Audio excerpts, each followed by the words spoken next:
Então, nós vamos para o nosso estudo, vamos começar o nosso estudo dessa noite. E hoje nós continuamos, né?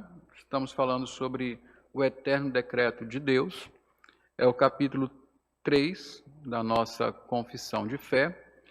E até a semana passada, até a última quarta-feira, nós estudamos o decreto de Deus no que concerne ao seu aspecto geral, tudo aquilo que está envolvido no decreto de Deus. Mas uma parte importante desse decreto é a que diz respeito à salvação das pessoas, ou melhor, à salvação ou perdição das criaturas morais responsáveis de Deus, os homens e os anjos. Então, a partir de hoje, nós vamos estudar a partir do parágrafo 3 e vamos até o 8, que é o último parágrafo desse capítulo 3, estudar sobre o eterno decreto de Deus quanto à salvação das pessoas. Logicamente, a Bíblia fala mais sobre a salvação das pessoas, o destino eterno das pessoas, do que propriamente dos homens, né, dos seres humanos, mais do que dos anjos. Então, mas nesse ponto, nesse tópico que nós vamos começar hoje, também falaremos em algum momento sobre a eleição, o plano de Deus com relação aos anjos também.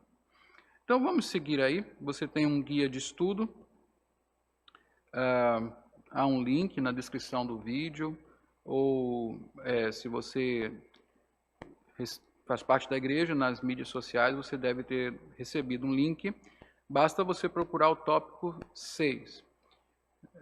E lá você vai encontrar justamente o que nós vamos estudar hoje, o eterno decreto de Deus quanto à salvação das pessoas.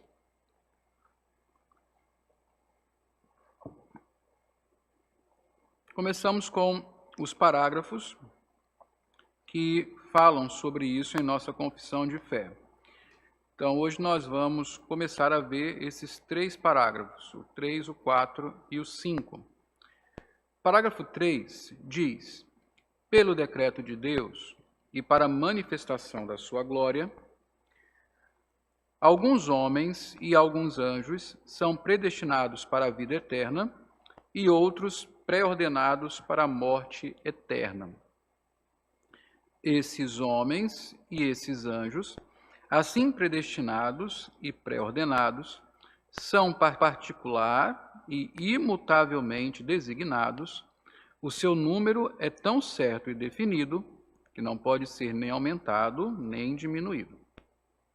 Segundo o seu eterno e imutável propósito, e segundo o santo conselho e beneplácito da sua vontade, Deus, antes que fosse o mundo criado, escolheu em Cristo, para a glória eterna, os homens que são predestinados para a vida.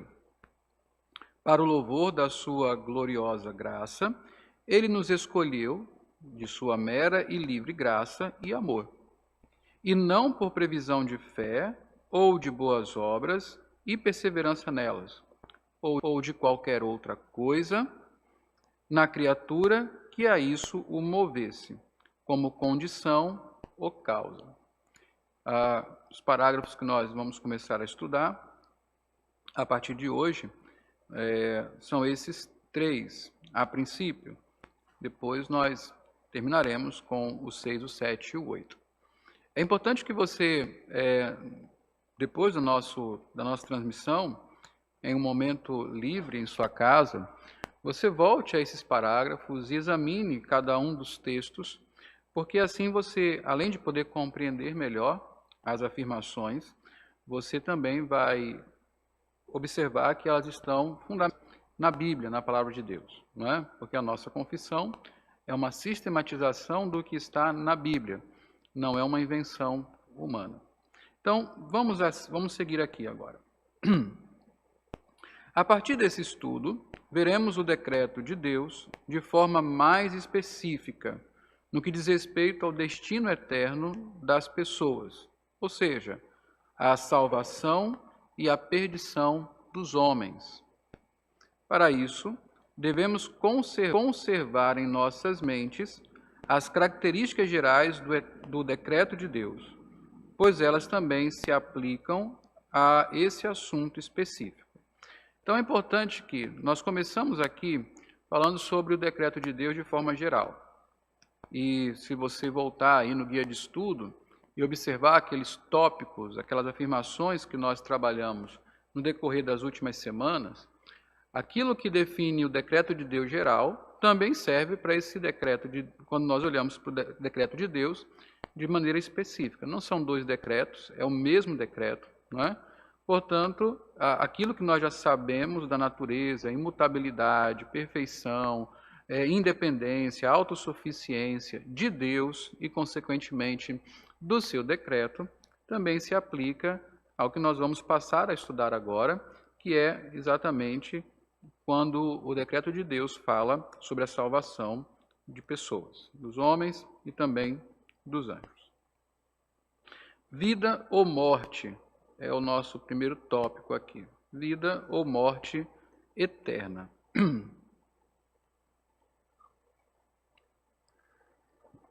O plano de Deus dirige até mesmo folhas e fios de cabelos. Você lê na Bíblia exatamente isso, Jesus ensinando aos discípulos que um pardal não tem valor, mas o Senhor os sustenta e a vida desses pardais também está nas mãos de Deus. O decreto de Deus abrange inclusive a vida, o voo, a alimentação dos pardais. E Jesus fala isso para consolar os discípulos, dizendo que sequer um cabelo da cabeça deles iria cair sem que o Pai Celestial assim quisesse. Um fato interessante acontece no naufrágio pelo qual Paulo passa, e Paulo é avisado de que ninguém se perderia, e Paulo fala justamente isso, que nenhum fio de cabelo seria perdido naquele naufrágio. É só para nós entendermos que o plano de Deus ele está ligado a coisas muito pequenas, a minúcias até, como folhas fios de cabelo e até pardais. Bom, o plano de Deus dirige até mesmo folhas e fios de cabelos. Eles caem ou permanecem em seus lugares, se o Senhor assim determinar. Da mesma forma, o decreto de Deus dirige os seres humanos e os anjos. Nesse sentido, podemos dizer que Deus tem um plano para cada criatura. Então, tem até um hino antigo que fala isso, né? Deus tem um plano para cada criatura. E é importante nós contextualizarmos essa frase, porque muitos acreditam que Deus tem, de fato, um plano para cada vida, não é? Como se Deus tivesse fazendo planos independentes para as vidas de cada ser humano. É fato que dentro do plano de Deus há um plano para cada vida, mas cada um desses planos compõe o decreto do Senhor. Na verdade, as nossas vidas estão planejadas dentro do decreto de Deus. Nesse sentido, e guardando as devidas ressalvas, é verdade dizer que Deus tem um plano para cada criatura, para cada homem, mulher, criança, velho, novo, e também para os anjos.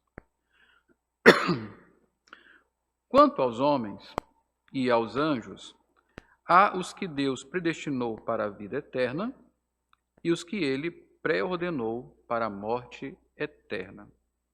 Então, o decreto de Deus, ele é encarado de maneira dupla, né?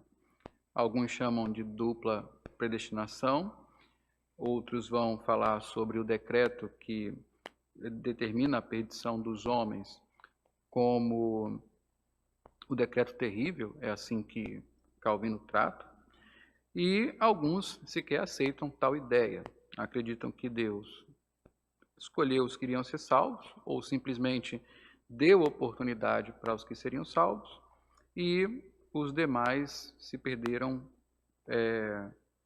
apenas pela permissividade de Deus. Mas o que nós lemos nas Escrituras e o que confessamos é exatamente isso aqui. Quanto aos homens e aos anjos, aos que Deus predestinou para a vida eterna e os que ele preordenou para a morte eterna. E se Deus, querendo mostrar a sua ira, veja o que diz a Bíblia, e se Deus, querendo mostrar a sua ira e tornar conhecido o seu poder, suportou com grande paciência os vasos de sua ira, preparados para a destruição, que dizer se ele fez isso para tomar conhecidas as riquezas de sua glória aos vasos de sua misericórdia, que preparou de antemão para a sua glória. Então, Paulo fala de vasos de ira e vasos de misericórdia. Lá no capítulo 9, quando ele explica justamente o fato de Deus ter misericórdia de quem quer e também endurecer a quem quer. O fato de que a salvação é uma prerrogativa de Deus, um ato soberano dele, a quem ele escolheu. E Paulo faz ali, no capítulo 9, todo um tratado sobre essa doutrina da predestinação e da eleição. E nesses dois versículos 22 e 23, Paulo fala sobre vasos de ira e vasos de misericórdia. Ele fala que os vasos de misericórdia somos nós, como ele fala, aqueles que alcançaram a graça do Senhor, a misericórdia, os salvos, os eleitos. E fala dos vasos de ira, que estão destinados, ou melhor, que foram preparados para a destruição, enquanto os vasos de misericórdia foram preparados de antemão para a glória. Então, tanto os de destruição, tanto os de ira quanto os de misericórdia, ambos foram antecipadamente ordenados para isso. Por isso é que nós afirmamos que quanto aos anjos e aos homens e aos anjos, há os que Deus predestinou para a vida eterna e os que ele preordenou para a morte eterna. Não sabemos porque Deus escolheu salvar uns e não outros. Essa é uma discussão antiga e infrutífera. Contudo, o fato é que jamais saberemos o que Deus não nos revelou. Deuteronômio 29 diz exatamente isso. As coisas encobertas pertencem a Deus. As reveladas pertencem a nós e aos nossos filhos. Ou seja, o que está na Bíblia e Deus quis revelar é até onde nós podemos ir. O momento em que a Bíblia se cala e não nos revela, nós não temos mais o que fazer, senão simplesmente, humildemente aceitar aquilo que foi revelado.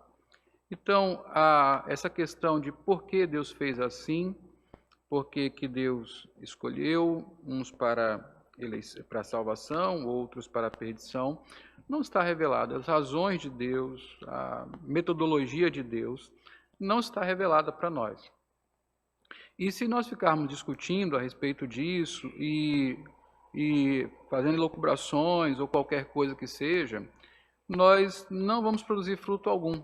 Essa é uma discussão antiga, que inclusive divide, né, os crentes, mas que até hoje não produziu fruto e não produzirá. Mesmo assim, conforme lembra Dix Hurning, é um autor do livro de um comentário, a Confissão de Fé, que está traduzida para português na nossa editora, Cultura Cristã. Ele nos dá um esquema e ele diz que nós temos que ter em mente o seguinte: letra A, todos merecemos a punição eterna, pois todos pecamos. O ponto aqui é que não há injustiça da parte de Deus em condenar os condenáveis. O que há é misericórdia em livrar alguns da condenação. Todos merecemos a punição eterna. Deus não impõe, não imputa pecado e culpa em quem não tem. Não. Deus simplesmente julga e condena os condenáveis. E por misericórdia, tira uns dessa condenação. Letra B. É mais surpreendente que Deus tenha planejado ter misericórdia de nós, desde a eternidade, do que exercer seu juízo sobre algumas pessoas. Dentro desse pensamento, é surpreendente que Deus queira salvar alguns, transformar inimigos em filhos, não que haja pessoas que serão condenadas. E por fim, a letra C, que tudo que Deus faz, inclusive ao determinar o destino de suas criaturas, Ele o faz para a sua própria glória.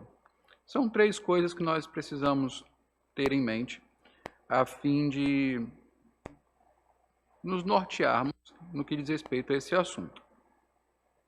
Essa nota que há aí é referente à afirmação de que Deus decretou o destino de anjos e homens. Há anjos que Deus chama de seus eleitos e os que foram destinados ao inferno. É o caso do diabo e seus anjos caídos, não é? Lá em Judas, também nós vamos ouvir falar sobre isso, e o próprio Pedro, na primeira carta, fala sobre anjos eleitos e anjos que estão destinados à perdição, não é? Da mesma forma. Ainda que as coisas aconteçam diferente entre homens e anjos, mas também o destino eterno deles está dentro do decreto de Deus, uma vez que somos nós e os anjos criaturas do Senhor. Um outro ponto aqui, nós já vimos que a eleição, a predestinação, a eleição é sobre vida eterna e morte eterna. Agora, o segundo ponto para hoje é a eleição é particular e imutável. Particular e imutável. Segundo as Escrituras, Deus escolheu individualmente cada um dos seus eleitos, a fim de destiná-los à vida eterna. E, igualmente, preordenou o restante da raça humana para a morte eterna. Isso aqui é importante, porque aqueles que não abraçam a doutrina da predestinação, que não acreditam que haja um decreto para a salvação dos homens, de pessoas, né, individualmente, eles acreditam que há um decreto sobre a salvação num pacote, né, grupal, ou seja, Deus proporcionou salvação para todos, sem determinar quem iria ou não ser salvo. E aqueles que quiserem, por meio, se tiverem fé e se arrependerem dos seus pecados, poderão, não é, ser salvos. Mas a Bíblia nos mostra, e nós confessamos então, que não é assim. Que Deus, de maneira particular, de maneira muito definitiva, Ele apontou aqueles que queria salvar, e é por essas pessoas que Jesus morreu, pelos eleitos. Portanto, a salvação é particular. Ela é uma eleição específica, não é? É sobre determinadas pessoas, com nome, com, digamos assim, com CPF. Não é algo generalizado. Entretanto, diz a palavra de Deus, entretanto, o firme fundamento de Deus permanece inabalável e selado com esta inscrição: o Senhor conhece quem lhe pertence. Então, não apenas 2 Timóteo 2,19, mas há vários textos na Bíblia, e há outros aí para você conferir, eles afirmam, né, desde o Antigo Testamento até o Novo Testamento, que a eleição, a escolha de Deus, ela não é sobre multidões, povos, assim, mas ela é específica. Deus escolhe pessoas, indivíduos, e assim dá a eles a salvação. Então, o Senhor conhece aqueles que lhe pertencem, o Senhor conhece quem lhe pertence. Quando você lê João 10, que Jesus usa a figura do bom pastor para falar de si próprio, você vê que é uma figura bem específica, que fala da eleição e da escolha de forma bem individual. Aquele que o Pai me dá, esse virá a mim, e assim por diante. Rod, no seu comentário, esclarece que as Escrituras se referem aos indivíduos sempre de modo particular. D. Os nomes dos eleitos estão escritos no livro da vida, Filipenses 4:3, e arrolado nos céus, Hebreus 12:23. É um fato bíblico, há um livro onde estão escritos os nomes daqueles que foram escolhidos, daqueles que não receberam a marca da besta. Quando a gente vai ver isso lá em Apocalipse. E C. As bênçãos para as quais os homens são eleitos são de natureza individual, não comunitária. Observe, 2 Tessalonicenses 2,13 diz que nós fomos eleitos para a salvação. Efésios 1,5 fala que nós fomos eleitos para a adoção de filhos. E Efésios 1,4 fala para serem santos e irrepreensíveis. Todas estas bênçãos ou propósitos da eleição são de aspecto individual, não de aspecto comunitário, coletivo, como querem crer os arminianos, por exemplo, que acreditam que Deus escolheu um povo sem escolher indivíduos. É como se ele tivesse escolhido a igreja para ser salva, e isso é verdade, mas ele não definiu, não determinou quem faria parte da igreja. Isso está em aberto. É uma possibilidade, mas não é uma realidade. Então, os arminianos creem que a salvação é universal. Todos podem ser salvos. Deus escolheu todos os homens para a vida eterna sob a condição de fé e arrependimento. Dessa forma, eles acreditam que a salvação é possível, mas não certa para todos. E aqui está a grande diferença no que diz respeito à soteriologia, à salvação, na visão calvinista e na visão arminiana.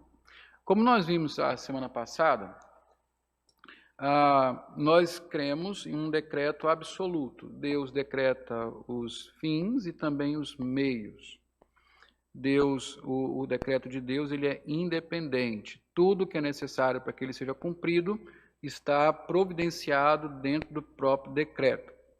Já os arminianos não. Eles acreditam que há decretos absolutos e há decretos que são condicionais. Então, Deus decretou salvar os homens de forma absoluta, mas decretou salvar indivíduos de forma condicional, ou seja, ele não determinou que tal e tal indivíduo será salvo. Ele diz que quem quiser pode ser salvo, desde que creia e se arrependa. Então, uma vez que uma pessoa crê e se arrepende, quando lhe é pregado o Evangelho, ela tem a possibilidade de ser salva. Quando nós olhamos a Bíblia, nós sabemos que a salvação ela é certa, ela não é uma possibilidade. A maneira arminiana de enxergar as coisas torna a salvação uma possibilidade para todos. A maneira bíblica que nós encontramos revelada nas Escrituras é que a salvação é certa para os eleitos. Não é uma possibilidade, é uma certeza. A eleição, portanto, é incondicional. Essa aqui é a terceira característica. Ela tem a ver com a vida e a morte eternas. Ela, no segundo ponto, que ela é particular e imutável, não é? E nesse terceiro ponto, que é o final de hoje, a eleição é incondicional. Fé e arrependimento não são condição para a eleição. Vê que quando nós tratamos o decreto de forma condicional, como querem os arminianos, a salvação de alguém depende da pessoa crer e se arrepender. Então, é uma eleição condicional. Nós não acreditamos assim, porque a Bíblia não mostra assim. A eleição ela é incondicional. Significa que fé e arrependimento não são condição para a eleição, mas consequências dela. Ou seja, fé e arrependimento não vêm antes, elas vêm depois da eleição. Deus não elege porque alguém creu e se arrependeu, mas a pessoa crê e se arrepende porque foi escolhida por Deus. Portanto, no determinado tempo, escolhido por Deus, ela será regenerada e então poderá crer e se arrepender, e assim gozar da salvação. Deus escolheu as pessoas para fé e arrependimento, não por causa destas coisas. Portanto, a eleição, em cada caso, repousa na graça soberana e no amor pessoal, segundo o secreto conselho da vontade de Deus, da sua vontade, conforme Rod nos explica. Fé e arrependimento são dons de Deus. Abra sua Bíblia aí em Efésios 2, 8 a 10. Efésios 2, de 8 a 10.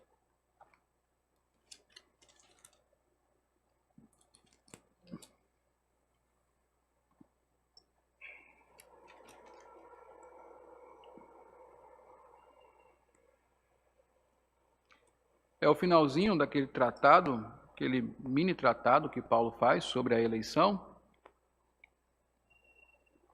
sobre o fato de a salvação ser graça. E no final, Paulo fala sobre as obras, né? Ele fala assim: porque pela graça sois salvos, mediante a fé, e isso não vem de vós, é dom de Deus, não de obras, para que ninguém se glorie. Pois somos feituras dele, criados em Cristo Jesus para boas obras, as quais Deus de antemão preparou para que andássemos nelas. Nessa passagem, se você ler essa passagem desde o seu início, lá no início do capítulo 2, a partir do versículo 1, Paulo vai dizer que nós, antes de sermos salvos, estávamos mortos em delitos e pecados. E a pergunta clássica aqui é: o que um morto faz? O morto não faz nada. O morto não tem opinião, o morto não se mexe, não anda, não decide. Ao contrário, um corpo, um cadáver lançado em um rio, ele segue o curso do rio. Por isso que Paulo fala que nós seguíamos o curso deste mundo, mortos que estávamos, até que Deus nos ressuscitou.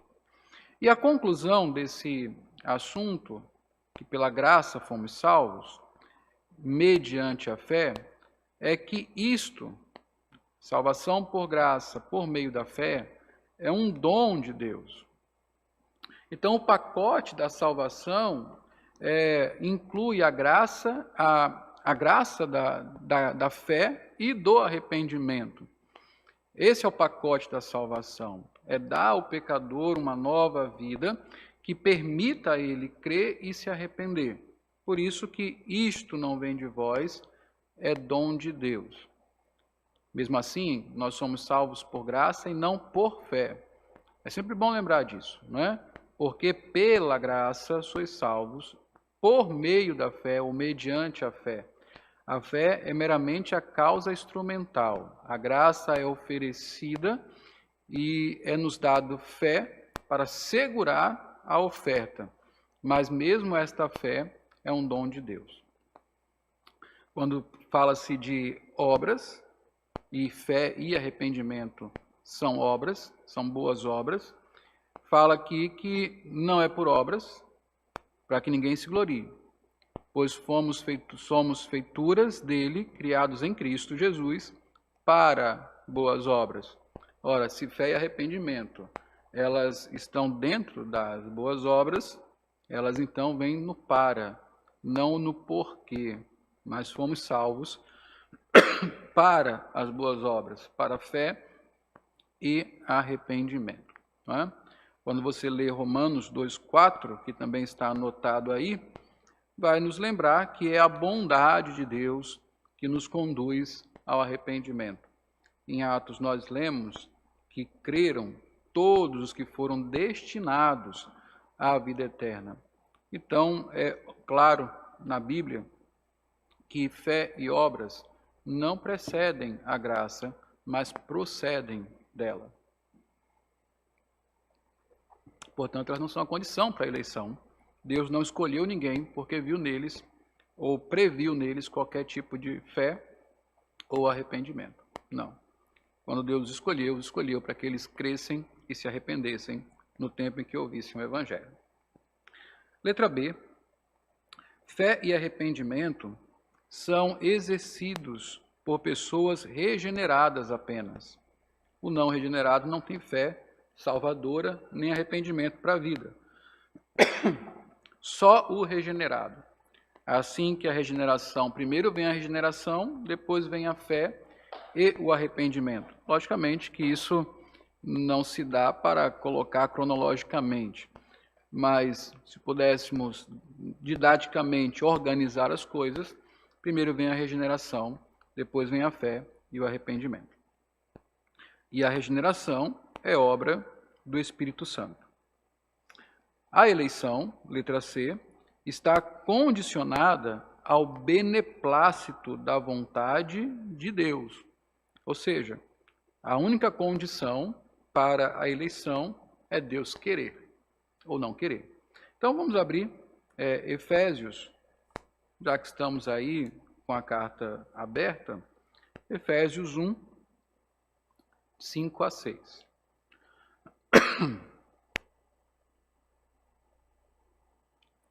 Efésios 1, de 5 a 6.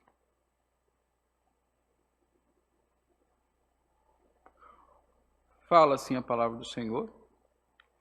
Nos predestinou, falando sobre a obra soberana do Senhor, o Deus, fala, nos predestinou para Ele, para a adoção de filhos, por meio de Jesus Cristo, segundo o beneplácito de sua vontade, para louvor da glória de sua graça, que Ele concedeu gratuitamente no amado. Então, o que moveu Deus a escolher alguém? Qual a condição para satisfazer a eleição?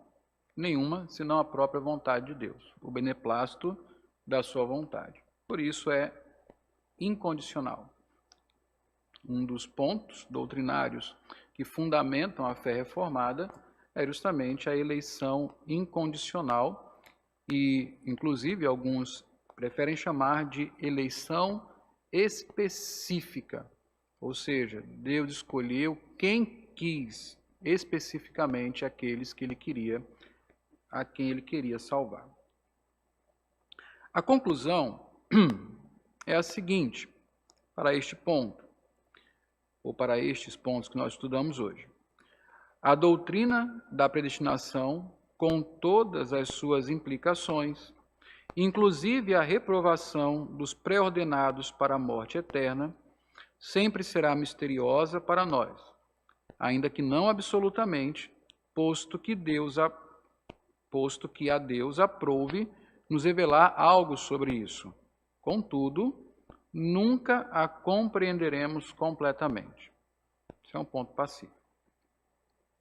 Assim, o ensino bíblico sobre a predestinação deve ser recebido com humildade, aqueles principalmente que observam em si mesmos as evidências da eleição, devem receber isso com humildade, somos iguais aos outros, o diferencial é a graça. Esse é o diferencial sobre nós, a graça. Nem os eleitos merecem ser eleitos. Não é? Então, humildade com temor, não é? A palavra de Deus sempre nos diz que devemos andar no temor do Senhor, principalmente aqueles que são eleitos, temor de Deus porque fomos livres de um castigo terrível, e temor a Deus porque nos admiramos por sua graça maravilhosa sobre nós. E gratidão. E o ponto, talvez, chave aqui, que nos move a uma vida de santidade, de retidão, de serviço a Deus, é porque toda esta graça que elege e que salva soberanamente nos constrange a amar a Deus, a servir a Deus, a buscar o Senhor e a viver para o seu agrado. É assim que nós recebemos este ensino e é assim que nós reagimos a esta realidade em nossas vidas, a realidade da eleição. Naturalmente, dúvidas surgem todas as vezes que debatemos este tema.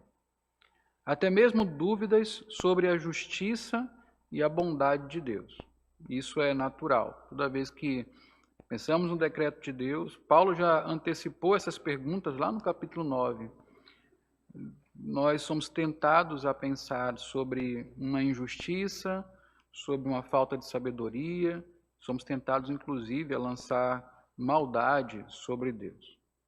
E nós temos que tomar cuidado com isso. Até mesmo dúvidas sobre a justiça e a bondade de Deus. Neste ponto, devemos sempre nos firmar no que já sabemos, conforme a Bíblia nos ensina sobre os atributos de Deus e nos guardar de pecar, atribuindo a Deus qualquer mal. Muitas vezes, um dos erros que cometemos é o de tentar justificar Deus, explicar aquilo que não está explicado na Bíblia, tentar livrar a Deus de qualquer pensamento ruim. Deus não precisa que ninguém o justifique. Não precisamos fazer uma justificativa de Deus. Se ele precisasse de uma justificativa, ele faria ele mesmo e muito melhor do que nós. Nós simplesmente nos submetemos, aceitamos por fé e lutamos, caso aconteça, com a dúvida que possa colocar em nossa mente qualquer coisa que atribua mal ao Senhor. Deus é bom, é o que a palavra de Deus nos diz. Quanto a este assunto, há duas coisas que precisam estar sempre claras. Somente em Cristo. O plano de Deus está firmemente enraizado em Cristo. Deus nos escolheu nele, em Cristo, nós lemos em Efésios. Desta forma, o decreto que garante a salvação dos eleitos tem sua execução na cruz do nosso Redentor. O plano é realizado na eternidade e é concretizado, executado no tempo e no espaço, no dia em que Cristo se entregou à cruz para salvar os eleitos. Por isso que a Bíblia fala, em 1 Pedro, em Apocalipse, sobre Jesus, o Cordeiro que foi morto antes da fundação do mundo, desde a eternidade. A eleição, a predestinação, a salvação dos eleitos, esse decreto contemplava, inclusive, a morte de Cristo na cruz do Calvário. Por isso, na eternidade já é executado. E, por fim, tudo é para o louvor da glória, da graça de Deus. Efésios 1:6 fala exatamente isso, para o louvor da glória de sua graça, que ele nos concedeu gratuitamente no amado. A doutrina da predestinação, o decreto de Deus sobre o destino eterno dos seus seres racionais, dos seus seres morais, os anjos e os homens, deve produzir naquele que foi eleito louvor e glória ao Senhor. Essa é a principal evidência de uma eleição. Aquele que foi eleito e se reconhece dessa forma, louva ao Senhor, vive para a sua glória, e todas as coisas redundam para a glória do Senhor. Que o Senhor abençoe o estudo da sua palavra, que esse tema possa ser recebido em nosso coração, cada vez com menos resistência, e Ele nos conceda cada vez mais segurança no fato de que a nossa salvação está nas mãos do Senhor.